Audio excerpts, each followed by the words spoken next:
There are, I call it Jenga Catholicism.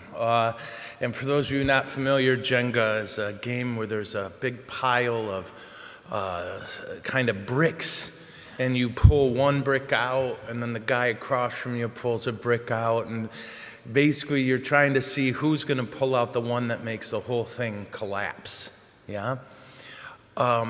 When we talk about this thing called Arianism in the early church, it's one of those things that if God isn't in charge of this church, there's just no way we would have survived. Yeah, Arianism, I won't get into it because it's a bit complicated, but here's the short version.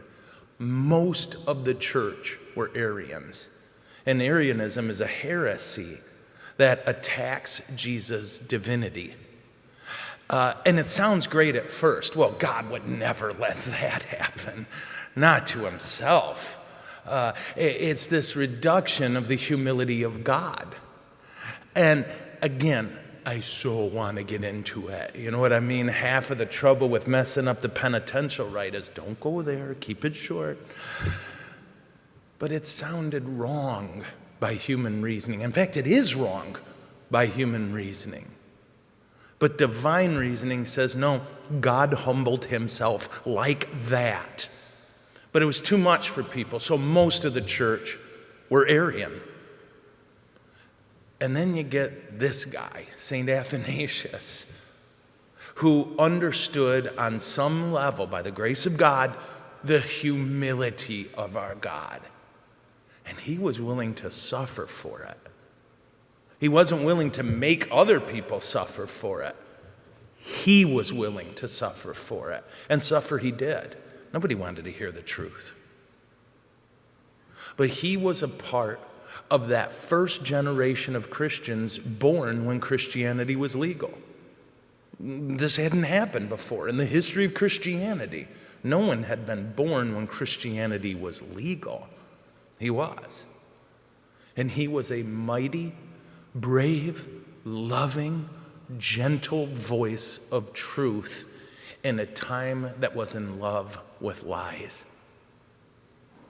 For us, I think often of what a strange age we live in as Catholics and how awful it feels to some extent. And then I remember what Father John Riccardo talks about all the time.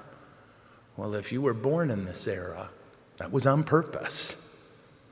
You and I are alive at a time when the church is suffering greatly, not from Mongolian hordes or Hunnic invaders, but a society and a world that just loves lies because they're easier.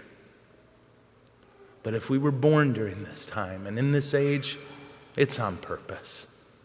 God has given us everything we need to be like Saint John Chrysostom, to be humble, to be brave, to be gentle, to be loving, and to be ready to suffer in whatever way we need to for the sake of truth, because truth matters. We're going to receive the Eucharist he received. That astounds me. We're not receiving one like he received. We're not receiving one similar to the Eucharist he received. There's one Eucharist, and we're going to receive it. May it strengthen us to be like Saint John Chrysostom. Amen? Amen. All right.